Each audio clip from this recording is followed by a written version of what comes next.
Hello students, good afternoon to you all. कैसे हैं आप लोग? खुश रहें, खुश रहें। रिवीजन करके आए हैं आप लोग?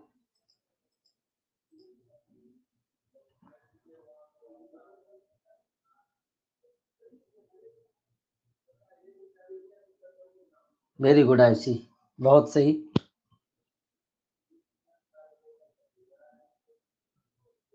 अरे श्रीकांत, ओके बेटा, ठीक है ठीक है।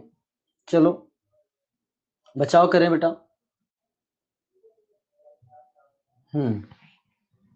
ठीक है।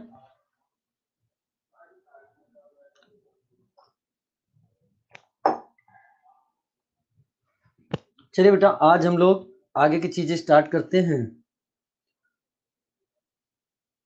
हाँ हर्षित, आप भी अपना ख्याल रखें बेटा। ठीक है, सब लोग बाहर तो नहीं घूमने जाते हो कहीं? ठीक है, किसी से मिलना जुलना नहीं है, अपना ख्याल रखना है। ठीक है। हाँ, इस समय सबसे अच्छा समय आप लोग की पढ़ाई का है, कोई भी डिस्ट्रैक्शन नहीं है। ठीक है, नाश्ता करिए, भोजन करिए, लंच लीजिए, ब्रेकफास्ट लीजिए, डिनर लीजिए और पढ़ाई करिए। और 5 से 6 घंटे आराम से सोइए, और कोई काम नहीं है, ओनली स्टडी। तो इस समय को, इस कठिन समय को आप एक अपॉर्चुनिटी की तरह से लीजिए। तो जो डिस्ट्रैक्शन है, अगर आप कहते हो कि आपका मोबाइल डिस्ट्रैक्शन है, तो बेटा ये ही तो एक आत्म संयम ही तो इंसान को सफलता की तरफ पहुंचाता है। ठीक है, सभी के पास मोबाइल है बेटा, आज के समय में तो सभी के पास मोबाइल है, सभी के पास सिस्टम है, क्योंकि हम एक दूसरे से कनेक्ट ही इसी के थ्रू हो पा रहे हैं। अब उसी चीज का उपयोग करना है। सेल्फ कंट्रोल, वेरी गुड परवा शर्मा, सेल्फ कंट्रोल है। वही मोबाइल, वही सिस्टम आपको मेडिकल कॉलेज भी ले जा सकता है, और वही आपको मेडिकल कॉलेज से दूर भी ले जा सकता है। सबको एक ही तो साधन मिला है। ठीक है, बस ये सोच लो ना कि बस हमें सेल्फ कंट्रोल करना है, और इसके बाद फिर मेडिकल कॉलेज में जाना, फिर आपसे कोई कहेगा नहीं कुछ। तो ये चीज अपने में क्या है, कंट्रोल पावर लेके आओ। चलिए आज बात आगे करते हैं। कल का टाइम टेबल मिल गया होगा आप सभी को? यस, तो कल तैयार रहना बेटा आप। ठीक है, चलिए। हाँ, पॉलीमर की बात करें तो हम लोग एडिशन पॉलीमर की बात कर चुके थे, और उसी चीज को मैं वापस से एक बार समराइज कर देता हूं बेटा कि एडिशन पॉलीमर और चेन ग्रोथ पॉलीमर में हमने ये 11 पढ़े थे, ये मैं कल आपको डिस्कस कर चुका था। पॉलीथीन जो एलडीपी एचडीपी में डिफाइन किया था, polytetrafluoroethene PTFE, Teflon, polyacrylonitrile, PAN, Orlon या Acrilan, polystyrene, polyvinyl chloride PVC, polypropene, PMMA, natural rubber जो हमने सिस ओरिएंटेशन बोला था, गट्टा पर्चा जो ट्रांस था, नियोप्रीन जो आपका पॉलीक्लोरोप्रीन के नाम से जाना जाता है, जिसका जो मोनोमेरिक यूनिट है वो क्या है, क्लोरोप्रीन है। ये सिंथेटिक रबर है, और ये सब किसके एग्जांपल थे, होमोपॉलीमर्स के एग्जांपल थे। ब्यूनाएस और ब्यूनायन, ये सिंथेटिक रबर जो है वह कोपॉलीमर का एग्जांपल। ये सब चीज हम लोगों ने कल डिस्कस कर ली थी। अब आज बात करते हैं कंडेंसेशन पॉलीमर की। तो बेटा जैसा कि पता है आप लोगों को कि ये रिवीजन चल रहा है, पॉलीमर का क्लास अपन कंप्लीट कर चुके हैं। तो this type of polymerisation generally involves a repetitive condensation reaction between two bifunctional और trifunctional monomeric unit. Step growth क्यों बोला था यहाँ पे बेटा, मैंने पहले बता रखा है इसको। हर एक स्टेप पर कंडेंसेशन रिएक्शन होगा, कुछ सिंपल मॉलिक्यूल एलिमिनेट होगा, और फिर ग्रोथ होगी चेन में। इसे स्टेप ग्रोथ पॉलीमर बोलते हैं, कंडेंसेशन पॉलीमर। इसका पहला एग्जांपल है पॉलिएस्टर। पॉलिएस्टर आते ही आपको समझ में आ गया होगा एस्टर, और एस्टर आते ही इसमें क्या देख रहे हो आप, एसिड और एल्कोहल में रिएक्शन होगा, वाटर निकल जाएगा और एस्टर का फॉर्मेशन हो गया। ये आपका एस्टर का फॉर्मेशन हो गया। तो इथाइलिन ग्लाइकॉल और थैलिक एसिड, इथाइलिन ग्लाइकॉल और थैलिक एसिड में बड़ा ध्यान सुनिएगा, इथाइलिन ग्लाइकॉल से आप H ले लो, थैलिक एसिड से आप OH को निकाल लो, तो जो बनता है उसे बोलते हैं ग्लाइप्टल। ये ग्लाइप्टल बन गया, ठीक है।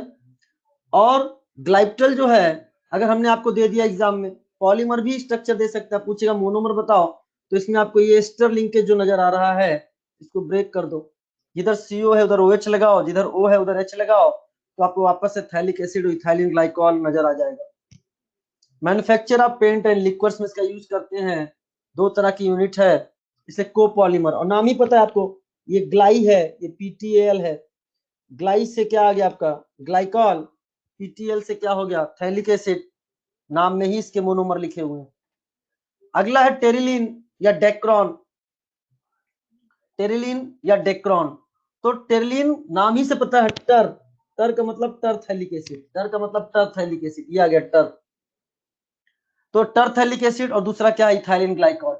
लेकिन टेरिलीन तो दे देगा तो बहुत आसान हो गया हमारे लिए, वो डेक्रॉन लिख कर देता है तब समझ में नहीं आता, तो डेक्रॉन याद रखना, डेक्रॉन को ही हम लोग टेरिलीन बोलते हैं। जैसे डेक्रॉन आए वैसे दिमाग में टेरिलीन की बत्ती जलनी चाहिए, ठीक है बेटा। तो यहां से देखो वाटर मॉलिक्यूल निकला और टेरिलीन या डेक्रॉन का फॉर्मेशन हो गया। और अगर डेक्रॉन दे दिया टेरिलीन तो ये तोड़ दो, जिधर CO है उधर OH लगाओ, और जिधर O है उधर H लगाओ, तो आपका वापस से इथाइलिन ग्लाइकॉल और टरथैलिक एसिड का फॉर्मेशन हो गया। बहुत आसान है। तो पॉलिएस्टर के 2 एग्जांपल क्या क्या हो गए आपके, एक ग्लाइप्टल जो नाम में ही पता है, ग्लाइकॉल, ये इसका मतलब क्या होगा, इधर से आ गया आपका ग्लाइकॉल और इधर से क्या आ गया बेटा आपका, ये पीछे दे रखा है थैलिक एसिड, ये आपका हो गया बेटा थैलिक एसिड। तो बस ये 2 नाम, बाकी बनाना आप सीख गए, मोनोमर से पॉलीमर बनाना, पॉलीमर से मोनोमर बनाना, दोनों आपको आ गए। Which are the following organic compound पर, जैसे ही बोला डाइक्रॉन, जैसे ही बोला डाइक्रॉन वैसे ही दूसरा नाम याद आना चाहिए क्या, टेरलिन। हमने बोला डेक्रॉन, आपको नजर आना चाहिए टेरलिन, जैसे आया टेरलिन वैसे आपको आना चाहिए टर, जैसे आया टर वैसे याद आना चाहिए, आंसर अपने आप आ गया, ठीक है।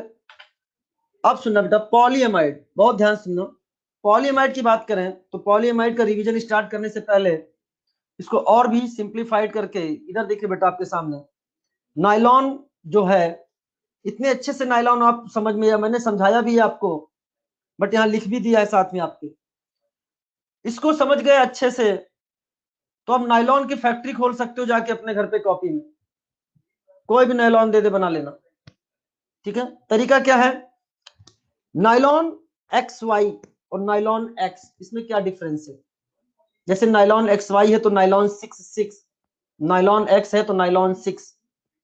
तो नायलॉन XY में जो X है, पहला लेटर X, ये डाई एमाइन में नंबर ऑफ कार्बन को रिप्रेजेंट करता है, डाई एमाइन में नंबर ऑफ कार्बन को रिप्रेजेंट करता है।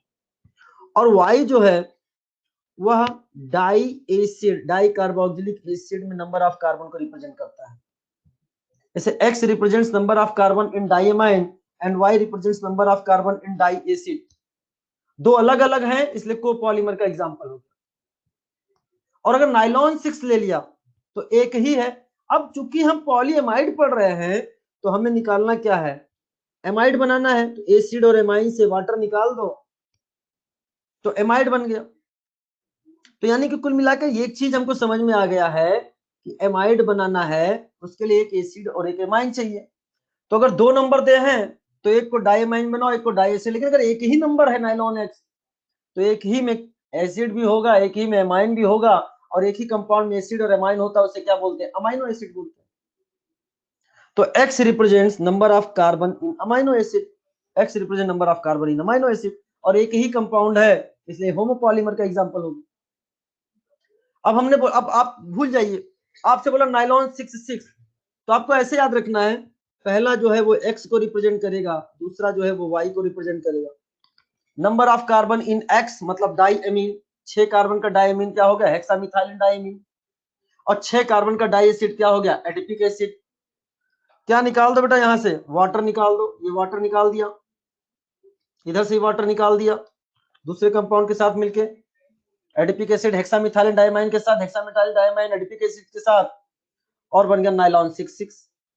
हमने नाइलॉन 6,6 दे दिया, कौन सा लिंकेज नजर आ रहा है? एमाइड। ब्रेक कर दो इसको ब्रेक किया, जिधर CO है उधर OH लगाया, जिधर NH है उधर H लगाया, वापस से आपको मोनोमेरिक यूनिट नजर आ गई। तो ये in making seeds, bristle for brushes and in textile industry, fibre बनाने में इसका यूज किया जाता है, कोपॉलीमर का एग्जांपल। अब हमने बोला नाइलॉन 6, जिसे परलॉन भी बोलते हैं, वो बहुत इंपॉर्टेंट नहीं है, लेकिन नाइलॉन 6 बहुत इंपॉर्टेंट है। किसका एग्जांपल हो गया ये आपका एग्जांपल हो गया नाइलॉन X का, जहां number of carbon in amino acid 6 carbon का अमाइनो एसिड क्या होता है? Amino caproic acid. और अमाइनो कैप्रोइक एसिड के n मॉलिक्यूल्स ले लोगे तो वहां से वाटर निकाल दो, n मॉलिक्यूल इस तरीके से दूसरे मॉलिक्यूल से लगा के नाइलॉन 6 का फॉर्मेशन हो जाएगा। लेकिन उससे ज्यादा इंपॉर्टेंट क्या है कि ये बनता किससे है? कैप्रोलेक्टम से बनता है। ये क्वेश्चन बेटा स्टार मल्टी स्टार। तो कैप्रोलेक्टम का जब हम हाइड्रोलाइसिस कराते हैं, ये दूसरा क्वेश्चन बन गया, जेईई मेंस में आया हुआ है। जब इसकी हम हाइड्रोलाइसिस कराते हैं तो ये ब्रेक हो जाता है अमाइनो कैप्रोइक एसिड में। देखो मैंने समझा चुके हैं आप लोगों की कैसे ब्रेक होता है। अमाइनो कैप्रोइक एसिड में ब्रेक हो गया और वो बनाता है नाइलॉन 6। तो जैसे ही मैं बोलूं नाइलॉन 6, वैसे दिमाग में जो बत्ती जलनी चाहिए वो किसकी जलनी चाहिए? कैप्रोलेक्टम की। कैप्रोलेक्टम आपको पढ़ा चुका हूं बेटा, IUPAC में पढ़ाया था मैंने। 7 मेंबर रिंग का जो होता है वो साइक्लिक एमाइड होता है, ठीक है, कैप्रोलेक्टम। साइक्लिक एमाइड को लेक्टम बोलते हैं और 7 मेंबर हो जाए तो उसे कैप्रोलेक्टम बोलते हैं, ऐसे मैंने आपको समझाया था। ये बहुत ही इंपॉर्टेंट है। चलिए, मैंने क्लास में पढ़ाते समय आपको एज्यूम करने के लिए बोला था कि नाइलॉन 610 कैसे बनाओगे, तो उसको मैंने यहाँ पे लिख भी दिया है बेटा। नाइलॉन 610 किसका एग्जांपल हो गया? नाइलॉन XY का। तो बताओ बेटा कैसे जवाब दोगे? ये X को रिप्रेजेंट करेगा, ये Y को रिप्रेजेंट करेगा। वापस जवाब दो। तो 6 मतलब क्या है? 6 कार्बन का क्या? अब आप खुद से बताओ 6 कार्बन का क्या? जवाब दीजिए। डाइएमाइन। और 10 कार्बन का क्या? Die acid.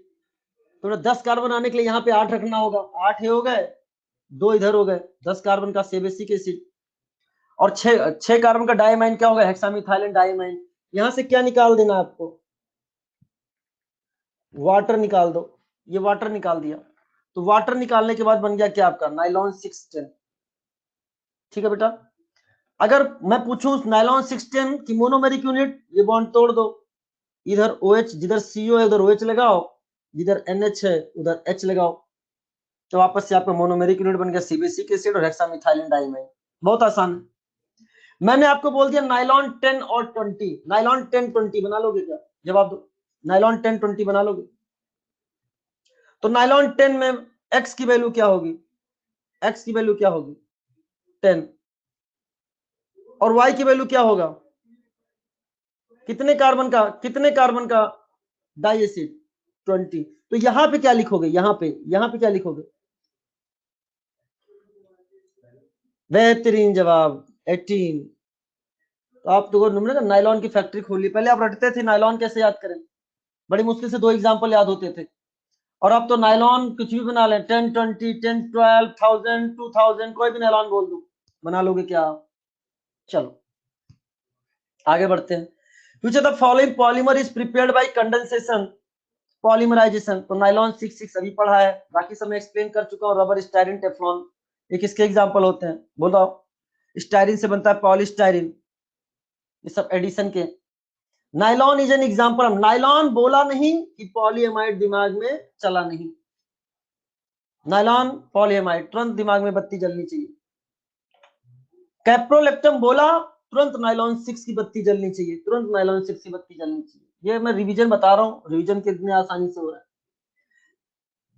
किसमें हाइड्रोलिसिस रिएक्शन है? देखो जेईई मेंस में आया हुआ है। हाइड्रोलिसिस किसमें होता है? कैप्रोलेक्टम के हाइड्रोलिसिस करते हो तो अमीनो कैप्रोइक एसिड बनता है, जिसके पॉलीमराइजेशन से, कंडेंसेशन से पॉलीमराइजेशन क्या बनता है बेटा? नाइलॉन 6। कितना आसान है। Which of the following structure represent nylon 6 polymer? जैसे ही नाइलॉन बोला वैसे कौन सा लिंकेज नजर आया? बताओ लिंकेज, बताओ लिंकेज। Linkage amide. तो अगर इसको तुम ऐसे ही, नीट का क्वेश्चन है बहुत आसान था, वह एग्जामिनर बना नहीं पाया, ऑप्शन अच्छे से बना नहीं पाया, या फिर वो देखना चाहता था कि बच्चे कितने स्मार्ट हैं, दो तरीके से। कभी कभी आप लोग की स्मार्टनेस, कई बच्चे अरे इतने बड़े बड़े स्ट्रक्चर मैं कैसे करूं, मैं तो उसको छोड़ के आऊंगा, ये कैसे कुछ गलत हो जाएगा। लेकिन स्मार्ट बच्चा क्या करे, एग्जामिनर भी बहुत स्मार्ट था, उसने स्मार्टनेस को पहचानने के लिए स्मार्ट क्वेश्चन दे दिया। अब जो बच्चा इसमें टाइम वेस्ट करेगा उसका टाइम चला गया। और जो स्मार्ट बच्चा होगा, जैसे का नाइलॉन 66 अच्छा एमाइड लिंकेज, अरे एक ही में तो एमाइड लिंकेज नजर आ रहा है, एक ही में तो है एमाइड लिंकेज, बाकी किसी में नजर नहीं आ रहा है, तो आंसर टिक कर दो, आगे बढ़ जाओ, बढ़ जाओ आगे, कोई चेक करने की जरूरत नहीं है। हाँ, एक से ज्यादा एमाइड लिंकेज कहीं नजर आ जाए तब चेक करने की जरूरत है। अब देख लो बेटा, बॉन्ड को आपने ब्रेक किया, और ब्रेक करने के बाद देखिए जो लेफ्ट वाला पार्ट है यहाँ पे देखेंगे और यहाँ पर देखेंगे, यहाँ NH है उधर H लगाओ, जिधर CO है उधर OH लगाओ, तो ये डाइएमाइन बनाएगा, ये डाई एसिड बनाएगा। CS2 का होल ट्वाइस है, मतलब 4, और 2 6 कार्बन का डाई एसिड है, 6 कार्बन का डाइएमाइन, नाइलॉन 6। बहुत आसान है, दिखने में कितना टफ लग रहा है। चलो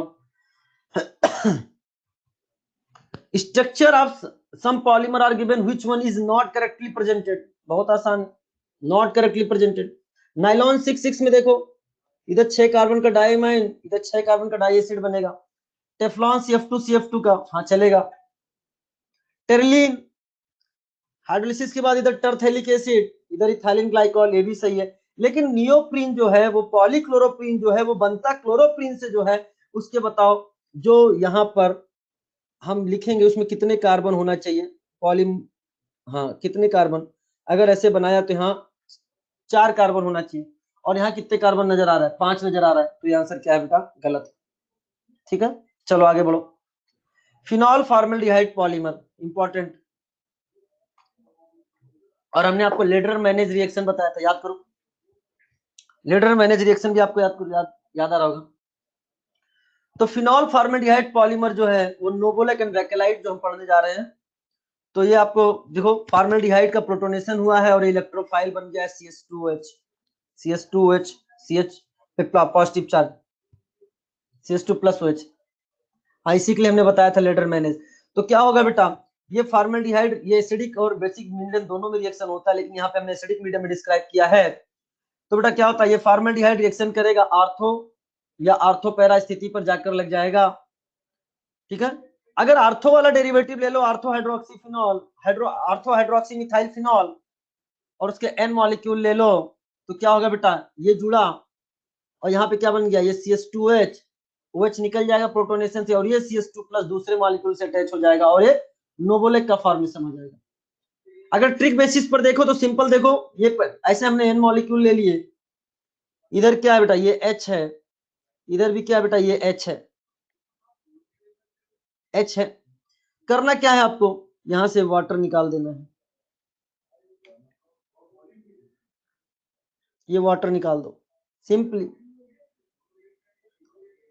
और वाटर निकाल के इनको आपस में जोड़ते जाओ, ऐसे ये आगे वाले मॉलिक्यूल से, और इधर भी अच्छा है, ये आगे वाले मॉलिक्यूल के साथ, और एक लीनियर पॉलीमर का फॉर्मेशन होगा। वेरी गुड आयुष आनंद, बेहतरीन।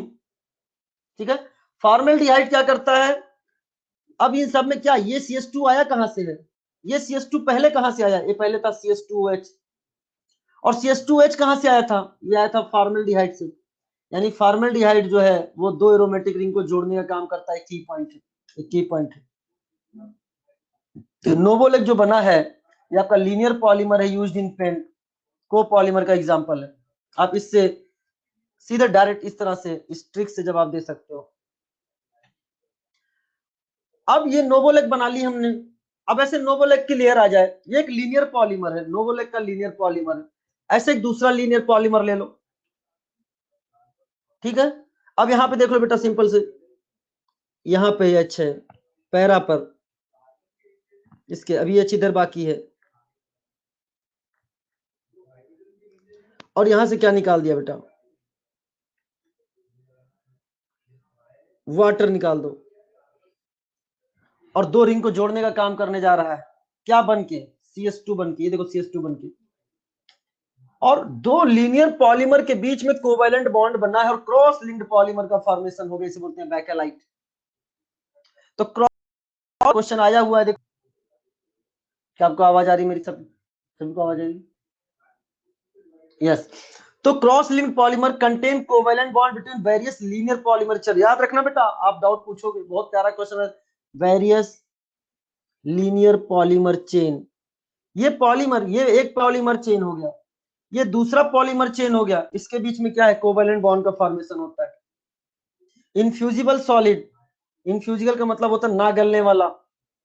Making comb, phonograph record, electrical switch और हैंडल ऑफ वेरियस यूटेंसिल, बर्तनों के हैंडल बनाने में यूज करते हैं कोपॉलीमर, क्योंकि फिनॉल फॉर्मल्डिहाइड। तो आपने बना भी लिया होगा, मैंने आपको बोला भी था कि आप बना लेना जब क्लास चल रही थी, कि phenol plus formaldehyde, linear polymer novolac, cross link polymer bakelite. बना लिया होगा आपने, बोलो है ना।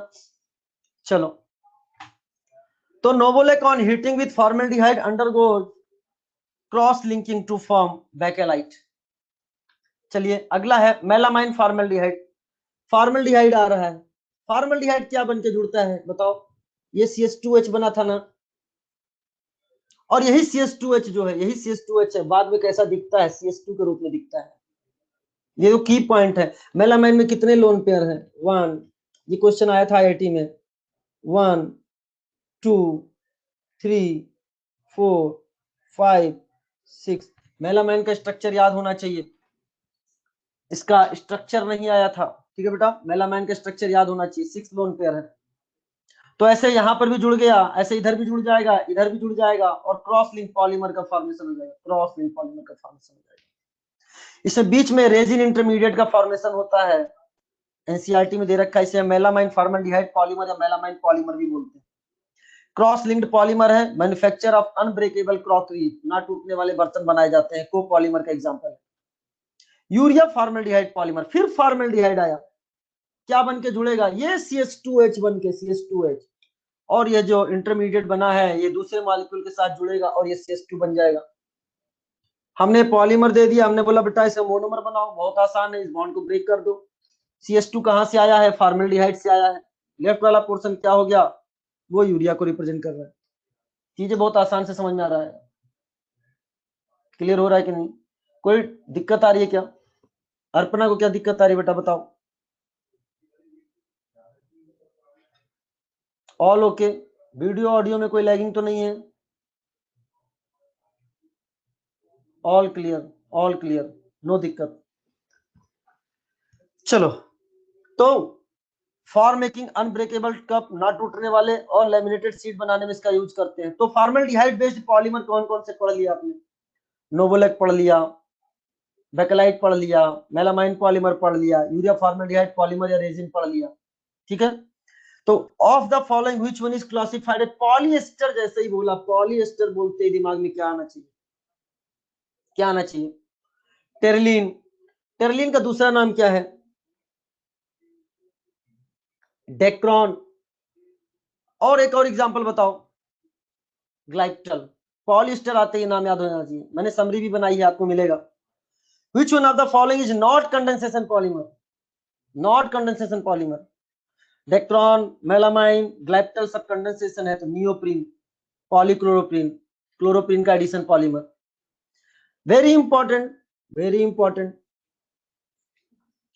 PHBB, poly beta hydroxy butyrate co beta hydroxy valerate, ठीक है बेटा, को मतलब को पॉलीमर।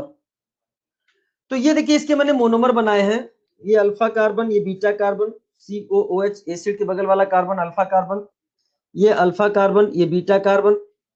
अगर इसका कॉमन नेम देखा जाए तो beta hydroxy butyric acid, 4 carbon के एसिड को ब्यूटायरिक एसिड, बीटा पर हाइड्रोक्सी है, बीटा हाइड्रोक्सी वैलेरिक एसिड, ये मैंने ऐड कर दिया यहाँ पे, 5 कार्बन का एसिड है वैलेरिक एसिड। तो इनका कंडेंसेशन पॉलीमराइजेशन होता है। IPSC में इसको बोलते हैं 3 hydroxy butanoic acid, beta hydroxy butyric acid को, और 3 hydroxy pentanoic acid, beta hydroxy valeric acid को। एक का कार्बोक्सिलिक ग्रुप, दूसरे का हाइड्रोक्सी ग्रुप, वाटर निकल जाएगा। ऐसे ही 3 hydroxy pentanoic acid 3 hydroxy butanoic acid के साथ, 3 hydroxy butanoic acid 3 hydroxy pentanoic acid के साथ, इस तरह से क्या निकल जाएगा, वाटर निकल जाएगा, और आपको क्या है, यह एक नया एस्टर लिंकेज का फॉर्मेशन हो जाएगा। अब बेटा इतना इंपॉर्टेंट है कि मोनोमर देके पॉलीमर पूछेगा, पॉलीमर देके मोनोमर पूछेगा। अरे बेटा ये पूछ लेता है सीधे, स्ट्रक्चर बना देगा बहुत सारे, कहेगा बताओ इसमें बायोडिग्रेडेबल पॉलीमर क्या है। इंपॉर्टेंट है बेटा ये। तो सिंपल से इसमें जो एस्टर लिंकेज नजर आ रहा है उसको ब्रेक कर दो, जिधर सी है उधर OH लगाओ, जिधर O है उधर H लगाओ, तो आपको नजर आ रहा होगा ऊपर का मोनोमर बनता नजर आ रहा है। तो बेटा क्या है ये इंपॉर्टेंट स्ट्रक्चर भी इसका इंपॉर्टेंट है। पीएचवी भी, स्मॉल नाम भी इंपॉर्टेंट है, लॉन्ग नाम भी इंपॉर्टेंट है, सब इंपॉर्टेंट है, इसका जो लिखा है सब इंपॉर्टेंट है। Used in speciality packaging, special packaging, orthopaedic device और in control release of drug. Control release of drug क्या होता है? ड्रग का कंट्रोल रिलीज कहां रिलीज कराना है। जैसे आपका स्टमक का पीएच एसिडिक होता है, लेकिन इंटेस्टाइन का पीएच क्या होता है? एल्कलाइन होता है। तो आपको दवाई खानी है, ऐसी दवाई खानी है जिसका स्टमक में एक्शन हो या इंटेस्टाइन में एक्शन हो। अब पता चले इंटेस्टाइन में एक्शन होने वाला है, वो स्टमक में ही वर्क कर गया, यानी एसिडिक पीएच के साथ रिएक्ट कर गया, तो उसमें एक कोटिंग करी जाती है, पॉलीमर की कोटिंग करी जाती है, बनाई जाती है। बेटा जब आप डॉक्टर बनोगे, मेडिकल कॉलेज में जाओगे, तो आपको पढ़ाया जाएगा, आप ही तो मरीज को दवा लिखोगे कि आंतों पे इफेक्ट करना है कि पेट में इफेक्ट करना है।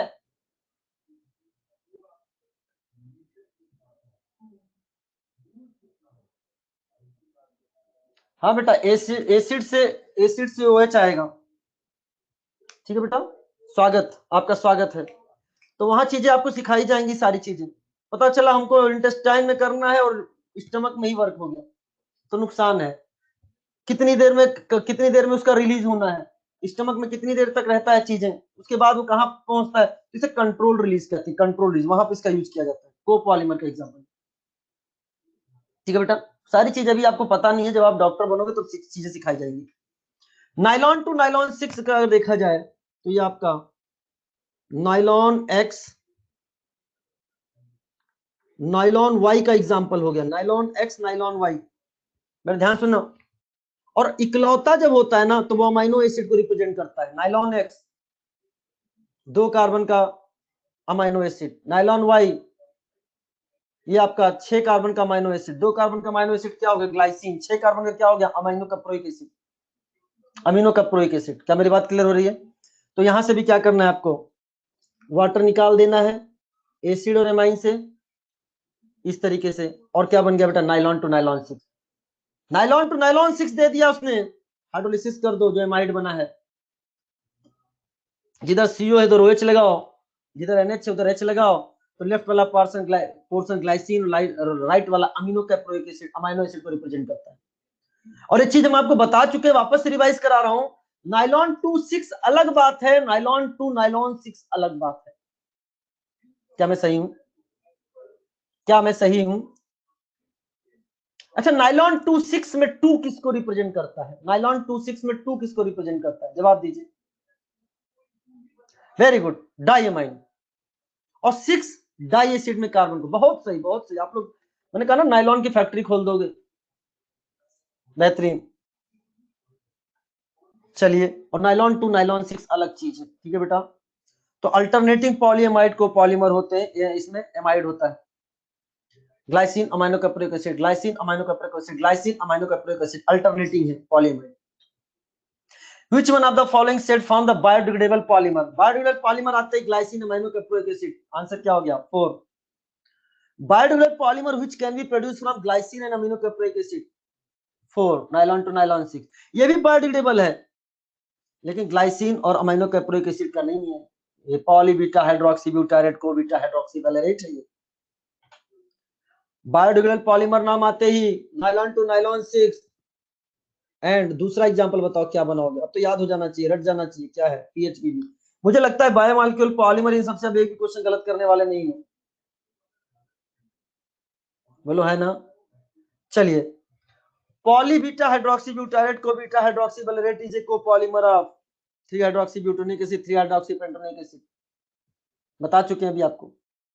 अच्छा, आपका होमवर्क क्या है? होमवर्क में दे रहा हूं आपको, इनका कॉमन नेम भी यहीं पे लिखना है, beta hydroxy butyric acid, beta hydroxy valeric acid. ठीक है बेटा, इसके जस्ट नीचे लिखना है ताकि दोनों कॉमन नेम और आईपीएससी नेम दोनों आपके सामने आ जाए। आप जरूर लिखिएगा, ऐसा मैंने कह दिया है तो आपको करना है, ठीक है। चलिए, तो ये कंडेंसेशन पॉलीमर है। अब हमने आपकी समरी बना दी, इधर देखिए बेटा,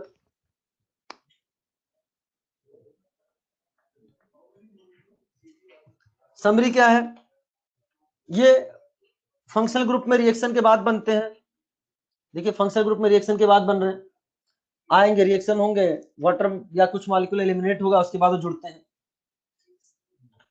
पॉलीएस्टर, देखो मैंने सब लिख दिया, बहुत समरी है। पॉलीएस्टर का एग्जांपल क्या हो गया, ग्लाइकोल, टर्लिन या डेक्रॉन। कैसे बनता है, एसिड ग्रुप और अल्कोहल ग्रुप से क्या निकल जाएगा, वाटर निकल जाएगा, और वाटर निकलने के बाद आपका बन गया ester. Bi and trifunctional group, Kumar Gaurav एकदम सही जवाब दे रहे हो आप, याद हो गया आपको। Polyamide, nylon 6,6, nylon 6, nylon 6,10, acid और एमाइन के साथ रिएक्शन, क्या निकाल दो, वाटर निकाल दो, और क्या बन गया बेटा, एमाइड का फॉर्मेशन हो जाएगा। बेहतरीन, ठीक है। तो ये एस्टर बना दिया आपने, एमाइड बना दिया आपने। तो ये examples, phenol formaldehyde polymer, novolac and bakelite, ठीक है। मेलामाइन फॉर्मल्डिहाइड पॉलीमर या melamine polymer, urea formaldehyde polymer, और बायोडिग्रेडेबल में क्या है, पीएचबीबी नाइलॉन टू नाइलॉन 6। अच्छा, पीएचबीबी में कौन सा लिंकेज है, जवाब दो ना, पीएचबीबी में कौन सा लिंकेज आएगा, पीएचबीबी, बेहतरीन जवाब, बेहतरीन बेहतरीन। तो ये भी एस्टर लिंकेज। और नाइलॉन टू नाइलॉन 6 में नाइलॉन होते क्या है, वेरी गुड, एमाइड लिंकेज, बहुत अच्छा कर रहे हो आप लोग। तो एक नया क्वेश्चन ऐसे भी बना सकता हूं क्या, जो कि मतलब मुझे जस्ट अभी दिमाग में आया है कि which of the following biodegradable polymer contains ester linkage, तो आंसर हो जाएगा पीएचबीबी। कंटेन एमाइड लिंकेज, तो आंसर क्या हो जाएगा, नाइलॉन टू नाइलॉन 6। लिख लेना क्वेश्चन, इसको, इस क्वेश्चन को लिख लेना, ठीक है बेटा, एक नया क्वेश्चन क्रिएट हुआ है। चलो अब आइए, classification based on molecular forces. तो बेटा ये दो समरी आपके लिए बहुत था, बोनस समरी है आपके लिए, बोनस समरी आपकी हार्डवर्क के लिए है, ठीक है बेटा। चलिए, classification based on molecular forces, तो इलास्टोमर, रबर,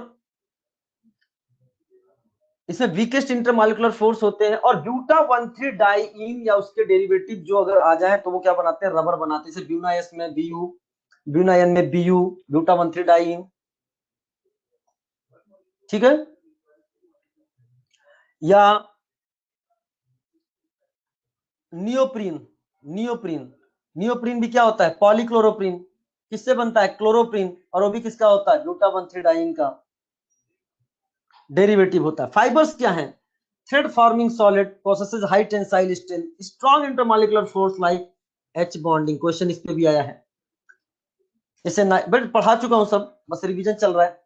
नाइलॉन 6,6, पॉलिएस्टर में टर्लिन एटसेट्रा, ठीक है।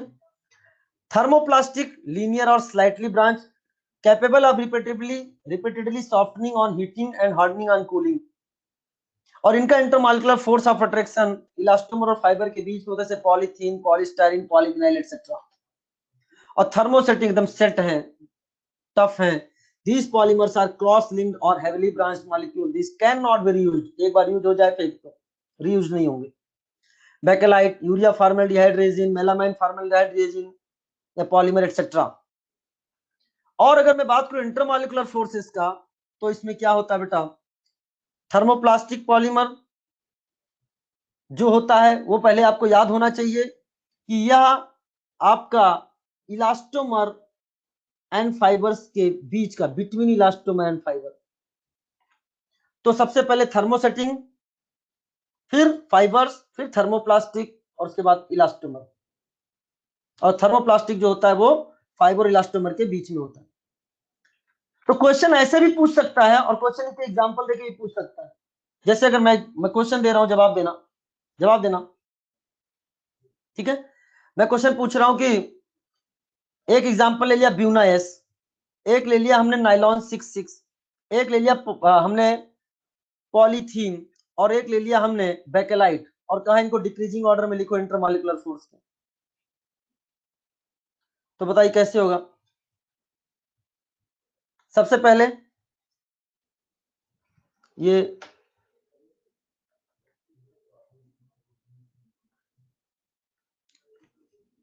इंटरमॉलिक्यूलर फोर्स, सबसे पहले बेकेलाइट, फिर नाइलॉन 66, फिर पॉलीथीन, फिर ब्यूनाइस, रिया अग्रवाल बेहतरीन, एमडी सकलैन बेहतरीन, अरे वाह वेरी, पूरी क्लास जवाब दे रही है, बेहतरीन, बहुत सही बहुत सही। मैं सबका नाम नहीं ले पा रहा हूँ लेकिन बस सभी ने सही जवाब दिया है, ठीक है। चलिए, तो इस तरह से भी क्वेश्चन आ सकता है इंटरमॉलिक्यूलर फोर्स पे आधारित। Which of the following is an example of thermosetting, set हो गया, फोर्थ नंबर दिख रहा है, बेकेलाइट टाइप, थर्मोसेटिंग बेकेलाइट, जहां थर्मोसेटिंग है bakelite. Nylon 6 is example of elastomer, नहीं साहब, फाइबर्स जिसमें क्या होता है एच बॉन्डिंग, जैसे एच बॉन्डिंग बोला अगला क्वेश्चन बन गया, strong intermolecular force like H bonding, nylon 66, ठीक है, समझ में आया। चलिए, क्लासिफिकेशन बेस्ड ऑन सोर्स, ठीक है। ये बेटा फोर्थ वाला जो है ये नोवोलैक है, जो थर्मोसेटिंग प्लास्टिक बनाएगा, थर्मोसेटिंग पॉलीमर बनाएगा, क्या, बेकेलाइट, ठीक है बेटा। Classification based on source, natural जो है, हाँ हर्षित क्या कह रहे हैं आप, हाँ बेटा इसके बाद बोनस है आपके लिए, लास्ट स्लाइड नहीं है, इसके बाद बोनस है, ठीक है। वो कह रहा है सर लास्ट स्लाइड आपने इतना ही पढ़ाया था, ये लास्ट स्लाइड है, खुश हो गया, पॉलीमर का एकदम कंप्लीट तैयार है बेटा, आगे की भी चीज आपको तैयार है। तो found in plant and animal natural polymer, मतलब बच्चों ने कितने अच्छे से पढ़ रखा है कि उनको एक चीज पता है कि एक एक लाइन पता है स्लाइड में कि कहाँ पे क्या दे रखा है। ये बहुत अच्छी बात है बेटा कि आपको चीजें पता है, ये आपके हार्डवर्क को डिनोट करता है कि आपको छप गए आपके दिमाग में कि क्या चीज कहाँ लिखा है। Natural polymer found in plant and animal, example protein, cellulose, starch. Semi synthetic जो हो गया, ये derivative of natural polymer, example cellulose acetate जिसे हम रेयान बोलते हैं, सेलुलोज एसीटेट जिसे हम क्या बोलते हैं, रेयान बोलते हैं, कार याद रखो, या सेलुलोज नाइट्रेट। आधा सेमी सिंथेटिक, सेमी सिंथेटिक आधा सिंथेटिक है आधा नेचुरल है, सेलुलोज नेचुरल है, एसीटेट तुम्हारा सिंथेटिक हो गया। Synthetic polymer, man made polymer, बहुत सारे पढ़े हम लोगों ने, पॉलीथीन, ब्यूनाइस, नाइलॉन 66 एटसेट्रा। अब classification based on structure of polymer, अब देखो ये चीजें बहुत आसानी से, अगर पहले क्लासिफिकेशन पढ़ाते तो आपको समझ में नहीं आता, बाद में पढ़ा रहे तो आप सारी चीजों को समेट सकते हो। ऐसा स्ट्रक्चर कहां देखा था, चलो बताओ, एलडीपी में कि एचडीपी में, जवाब दो, एलडीपी में कि एचडीपी में, बेहतरीन जवाब, देखो यही है, यही है आप लोग का श्रेष्ठता, आप साबित आपने कर दिया आज। एक यूनिफॉर्म पूरी क्लास ने 100% 100% सही रिजल्ट दिया है कि क्या बेटा ये एचडीपी है, देखो एचडीपी है, क्योंकि इसमें क्या है, क्लोज पैकिंग होती है। कितने आसानी से आप जवाब दे पा रहे हो। ब्रांच चेन पॉलीमर की अगर हम बात करते हैं, linear chain having some branch, बताओ, बेहतरीन, एलडीपी, एच एटम एब्स्ट्रैक्शन, याद करो एच एटम एब्स्ट्रैक्शन। चीजें क्लियर हो रही कि नहीं हो रही बेटा, बोलो है ना। चलो, और क्रॉस लिंक्ड पॉलीमर जो बात करें तो अभी पढ़ा है हम लोगों ने, by functional, try functional, monomeric unit, bakelite, melamine, urea, formaldehyde etcetera, बहुत आसान है। तो कल अगर मैं मान लो ऐसे दे दूं कि match the following, match the following, इधर स्ट्रक्चर बना दो इधर एग्जांपल लिख दूं, कर लोगे आप, कर लोगे, बहुत आसान है, ये कॉन्फिडेंस बोल रहा है आपका, ठीक है। आगे देखें, classification based on mode of polymerisation आपको पढ़ाई है, ये वापस रिपीट हो गया, एडिशन, कंडेंसेशन, दोनों होमोपॉलीमर एंड कोपॉलीमर की कैटेगरी में आ सकते हैं। इसके साथ आपका कंप्लीट क्या हो गया, पॉलीमर। क्लियर हुई चीजें बेटा। अब आइए रिवाइज करते हैं केमिस्ट्री इन एवरीडे लाइफ को, ठीक है। हाँ तो इसको रिवाइज करते हैं, ये भी आप लोग कंप्लीट करके आ गए हैं, जवाब दीजिए। हाँ वेरी गुड बेटा। चलिए आइए, कहीं से भी आपका एक क्वेश्चन भी नीट में नहीं छूटेगा, ये मेरी गारंटी है, पूरा सिलेबस ए टू जेड में कंप्लीट करूंगा, ठीक है बेटा। चलिए, केमिस्ट्री इन एवरीडे लाइफ में, जैसे मैं एक बार पढ़ देता हूं, वैसे सब आप ये चीज पढ़ चुकी हो, पढ़ाया जा चुका है सब आपको, ठीक है। Drugs, drugs are chemical of low molecular masses 100 से 500 यूनिट तक के, they interact with macromolecule target and produces a biological response. ठीक है, ये बायोलॉजिकल रिस्पॉन्स देते हैं, ड्रग बोलते हैं। मेडिसिन क्या होते हैं? जब वो बायोलॉजिकल रिस्पॉन्स हमें थेरेपेटिक यूज के लिए होते हैं, थेरेपेटिक्स के लिए होते हैं, यूजफुल होते हैं, ठीक है, तो उन्हें बोलते हैं मेडिसिन बेटा। इस हाँ, और they use in diagnosis, prevention and treatment of disease. ठीक है, ये सारी चीजें हैं कि जो ड्रग हमारे लिए यूजफुल होते हैं उन्हें हम मेडिसिन बोलते हैं। कीमोथेरेपी क्या होता है? ठीक है, use of chemical drug for therapeutic effect is called chemotherapy.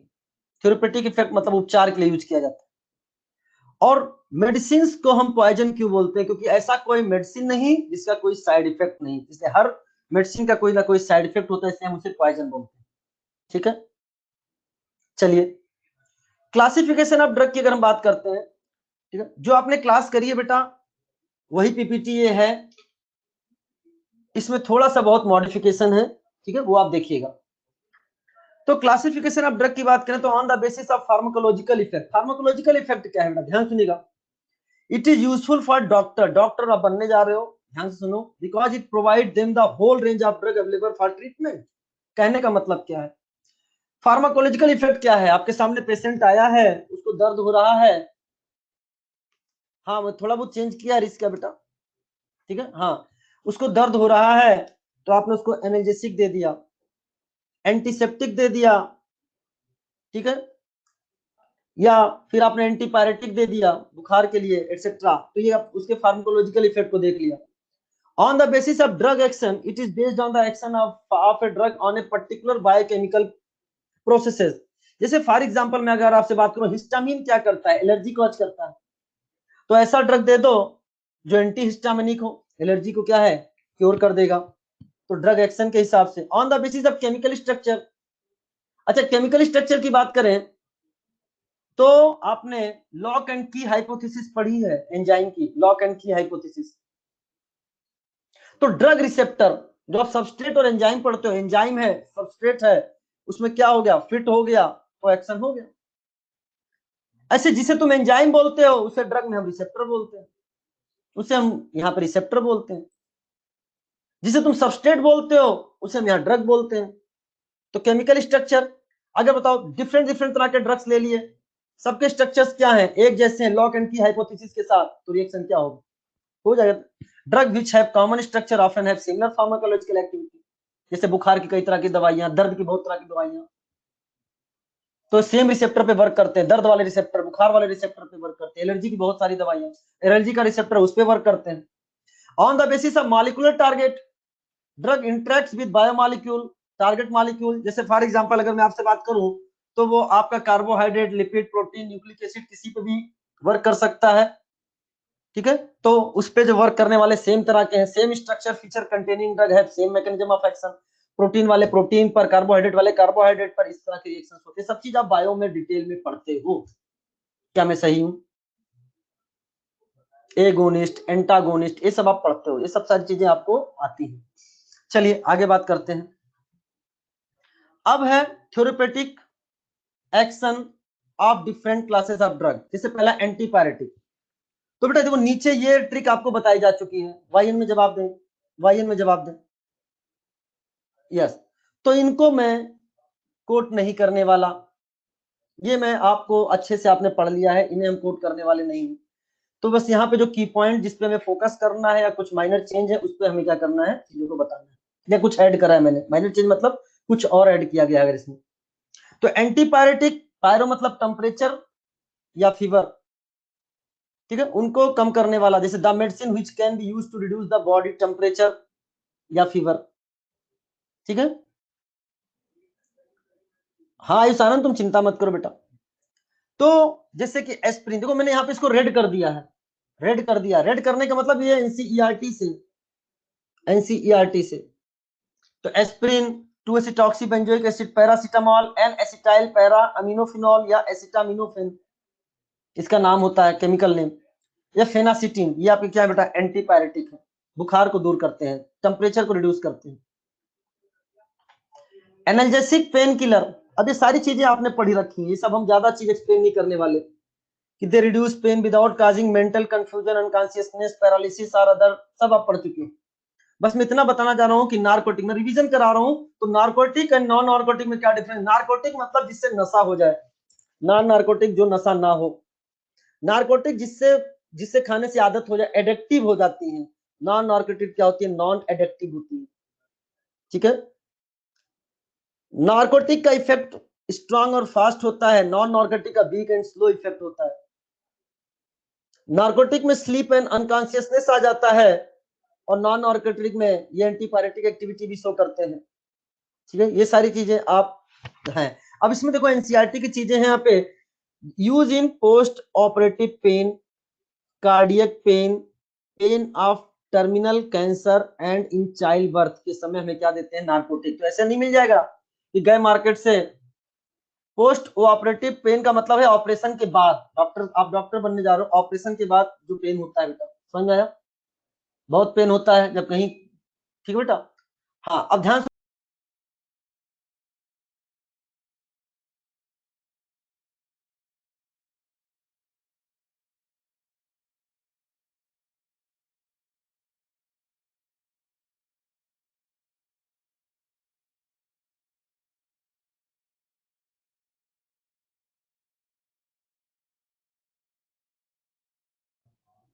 आवाज आई, क्लियर हुआ सब।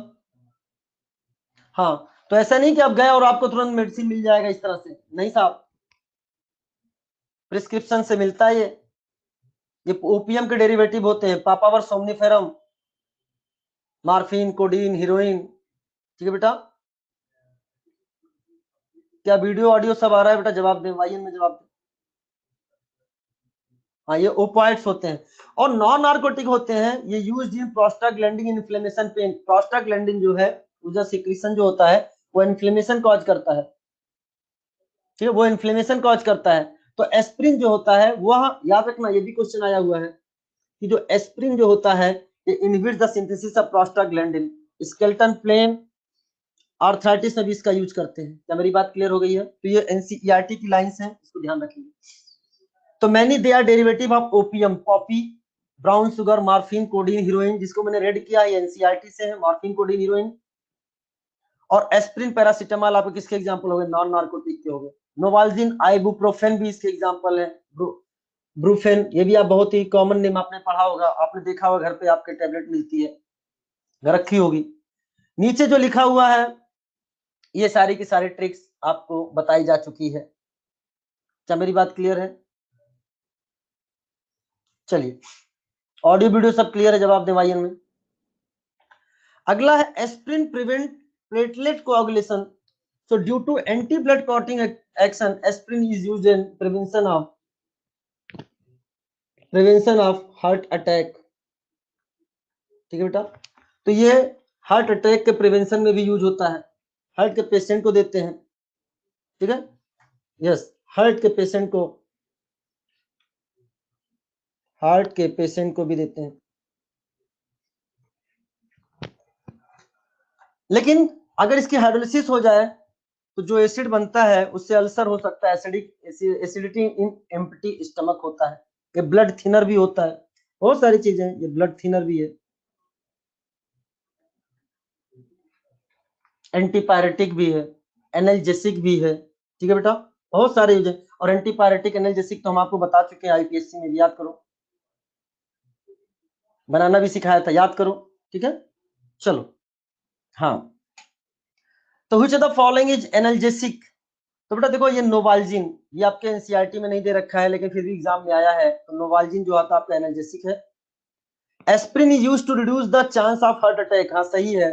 Increase the rate of prostaglandin synthesis, increase नहीं करता है, ये देखो, aspirin inhibits the synthesis of prostaglandin. Question exam में आया हुआ है असर्शन रीजन में। असर्शन रीजन के भी क्वेश्चंस आपको मिल रहे हैं, आप करो, आपको क्या होगा, सोचने की एबिलिटी क्या होगी, और अच्छी होगी, शार्प होगी। आगे देखो बेटा, ये चीजें आपके सामने, ये मार्फिन है, मार्फिन ऐड किया है मैंने, ये बोनस है, याद रखना। तो मार्फिन, ये जो स्केलेटन ऐसा नजर आएगा आपको, यहां पर अगर OH OH आ जाए तो इसे बोलते हैं मार्फिन। और डाई एसिटाइल कर दें, यानी एसी ग्रुप लगा दिया, तो क्या ओएसी ओएसी तो हीरोइन, याद रखो हीरोइन कहां रहना पसंद करती है, एसी में रहना पसंद करती है। हीरोइन कहां रहना पसंद करती है, एसी में रहना पसंद करती है। तो जब एसी ग्रुप लग जाए ओएसी ओएसी तो वो हीरोइन है, बोलो है ना। और अगर एक तरफ OH है और दूसरी तरफ OME है, ओमी है तो कोडीन है, ओमी है तो कोडीन है, याद रखेंगे, ये याद रखना, ऐसा क्वेश्चन भी आपको मिल सकता है। तो मार्फिन में OH डाइस्टाइल मार्फिन हीरोइन हो गया आपका, ठीक है बेटा। या याद रखना एसी ओएसी ओएसी, एसी में हीरोइन, और अगर एक OH है एक OCH3 तो कोडीन, ये स्ट्रक्चर भी आप याद रखिएगा। अब एंटीमाइक्रोबियल की अगर हम आपसे बात करते हैं तो ये 3 प्रकार के हैं, एंटीबायोटिक, एंटीसेप्टिक और डिसइंफेक्टेंट। तो सबसे पहले मैं एंटीसेप्टिक और डिसइंफेक्टेंट की बात करते हैं, तो बेटा ध्यान सुनना, इस स्लाइड में भी थोड़ा सा स्लाइड मॉडिफिकेशन हुआ है, ठीक है। दे आर जर्म, ये आपके दोनों ही जर्मी स्टैटिक भी हो सकते हैं, जर्मीसाइडल भी हो सकते हैं। मतलब माइक्रो ऑर्गेनिज्म को ग्रोथ को जो है स्टॉप भी कर सकते हैं और उन्हें किल भी कर सकते हैं, ये दोनों का ही काम है, एंटीसेप्टिक लो चाहे डिसइंफेक्टेंट लो, ठीक है, दोनों ही। लेकिन एंटीसेप्टिक में क्या फर्क है कि इनका स्लो इफेक्ट होता है और डिसइंफेक्टेंट का ये स्ट्रॉन्ग फास्ट इफेक्ट होता है।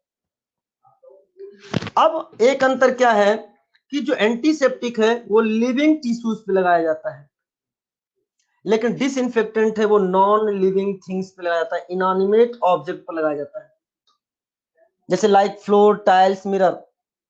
अब हमें स्किन पर लगाना है तो एंटीसेप्टिक लगाओ, एंटीसेप्टिक क्रीम बोरोलिन, याद करो कहां लगाया, स्किन पे लगाया। सोफ्रामाइसिन, कहीं घाव लग गया सोफ्रामाइसिन लगा लिया, एंटीसेप्टिक लगा लिया,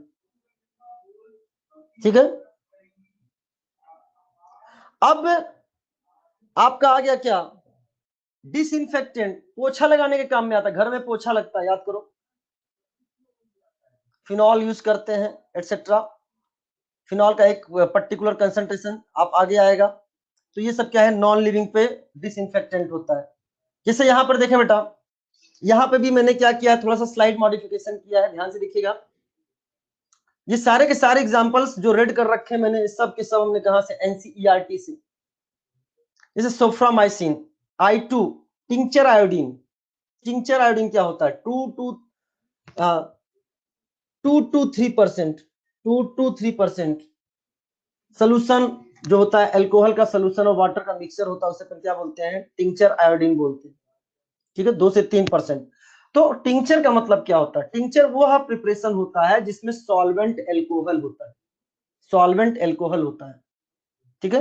0.2% आप फिनॉल ले लोगे तो कोई दिक्कत की बात नहीं है, एंटीसेप्टिक की तरह है। लेकिन अगर 1% आप फिनॉल ले लिया, स्टार लगा रहा हूं बेटा, क्वेश्चन आया हुआ है, तो वही फिनॉल डिसइंफेक्टेंट के रूप में यूज हो जाता है। Dettol, mixture of chloroxylenol and terpineol. अच्छा एक बात बताओ, आपको डीटीसी याद है, डीटीसी, दिल्ली में बसें चलती है, डीटीसी की बसें, दिल्ली ट्रांसपोर्ट कारपोरेशन, अरे है ना। तो डी का मतलब डेटॉल, टी का मतलब टर्पेनॉल और सी का मतलब क्लोरोजाइलिनॉल, ऐसे आप रख सकते हो। Dettol is a mixture of terpineol and chloroxylenol. Bithionol, bithionol bathing soap में होता है, बाथिंग सॉप में जो एंटीसेप्टिक होता है, बात से याद रखो, बाइथियोनल, बात से बाइथियोनल। बोरिक एसिड आप पढ़ते हो, ये वीक एंटीसेप्टिक आई के लिए यूज करते हैं, पेरोक्साइड और फ्लोरेसिन भी क्या एंटीसेप्टिक है।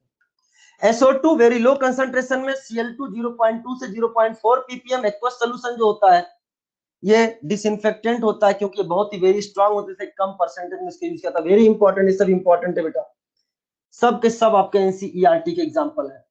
तो डेटॉल याद हो जाएगा, बाथिंग सॉप याद हो जाएगा, ठीक है। हाँ एमडी सेक्लेन, लेकिन ये इतना याद रखो, बाकी सारी चीजें सही है, ठीक है बेटा। आगे बढ़ते हैं, ये आपको पहले से पता है चीजों को, ये चीजें पता है आपको, पहले बताई जा चुकी है, इसलिए हम इसको रिपीट करने नहीं जा रहे। Find out the incorrect statement, बताओ।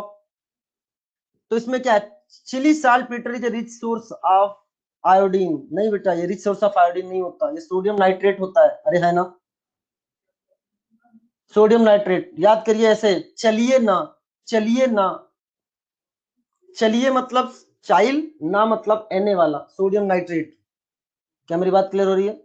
NaNO3, ना से NaNO3, ठीक है।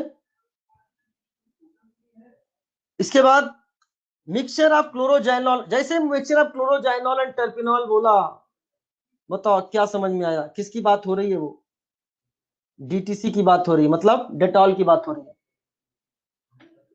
Bithionol is generally added to the soap as an additive to function agent. Bithionol bathing soap, antiseptic और antiseptic and disinfectant either kill or prevent growth of microorganism। तो statement कौन सा true नहीं है? बताओ कौन सा ट्रू नहीं है बेटा?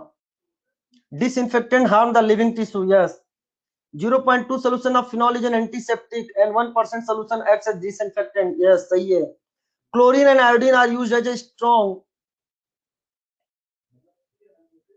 हाँ तो बताइए क्या हो जाएगा आंसर? ये हो जाएगा dilute solution of boric acid and hydrogen peroxide are strong. क्या ये स्ट्रॉन्ग होता है? ये स्ट्रॉन्ग होता है? ये क्या होता है बेटा? ये आपका वीक होता है।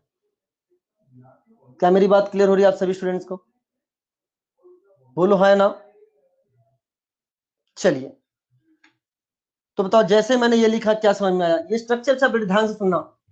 यहाँ पे डेटॉल, डेटॉल किसका मिक्सचर है? टर्पियोनॉल एंड क्लोरोजाइलिनॉल। ये चीज याद रखना, जो आपका SO2 और Cl2 होता है बेटा, SO2 और Cl2 होता है, क्लोरीन और SO2, ये आपके स्ट्रॉन्ग डिसइंफेक्टेंट है, स्ट्रॉन्ग डिसइंफेक्टेंट है, ठीक है बेटा। तो डेटॉल जो है वो क्लोरोजाइनॉल और टर्पियोनॉल का मिक्सचर है। अच्छा क्वेश्चन क्या है, इनका स्ट्रक्चर नहीं याद रखना है। जैसे बाइथियोनल आ गया तो थायो ग्रुप है, अगर आ गया गलती से तो आप थायो ऐसे पहचान सकते हो, सल्फर है। लेकिन जेई मेंस में इस तरह से क्वेश्चन आया, जेई मेंस में ऐसा क्वेश्चन आया बेटा, ध्यान सुनेगा। हाँ, क्या मेरी बात समझ में आ रही है आप सभी को? क्या मेरी बात सबको समझ में आ रही है?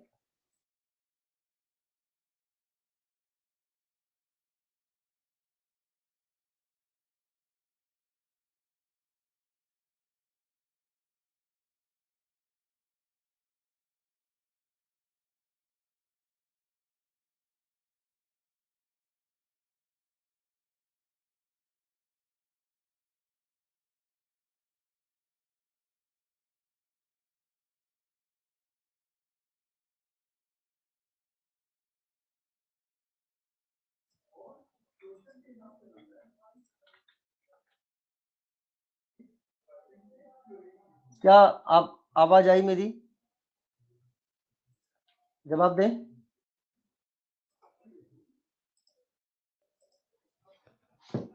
कुछ नेटवर्क में दिक्कत आई थी।